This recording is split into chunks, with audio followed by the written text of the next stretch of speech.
Okay, so here we are. We are a foundation that teaches photography in rural communities. We're based in Argentina in South America. So it's really exciting to be back and to see a lot of familiar faces too.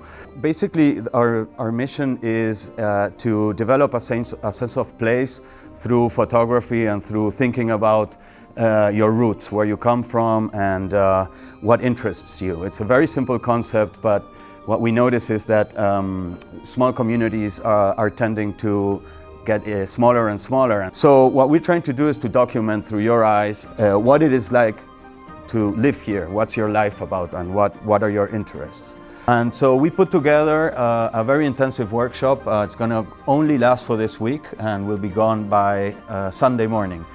You will be using your phones. You will be using your phones in class as well as outside of class. You're expected to do that. We're assuming you know how to take pictures. This is not a very technically oriented class. We won't teach you about filters and sort of special effects. It's going to be more about thinking. People from all over the world, kids your age, start to like and comment and relate to other rural realities which suddenly start becoming similar. There's multiple ways of seeing the same thing, right? So these are all pictures taken by former students of ours. All pictures taken by kids your age.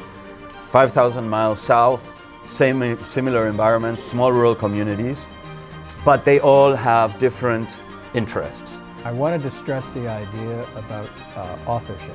Each of you, let's just say in this group, is going to be using your camera, your phone, and in some cases you're going to be photographing the same things or the same ideas, but all your photographs are going to be different from each other because of what you bring to it. What you see through the camera may be different than what the next person sees.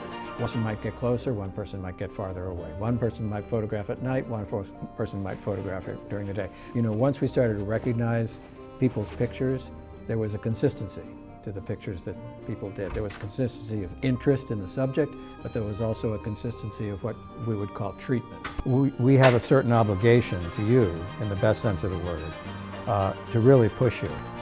So we'll be asking you questions like, why did you do this?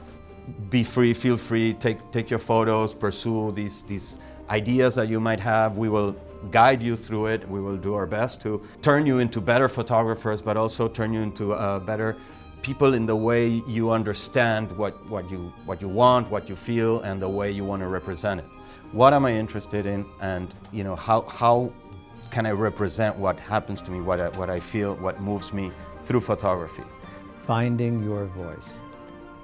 And you find your voice in many cases by trying all sorts of different things until something clicks.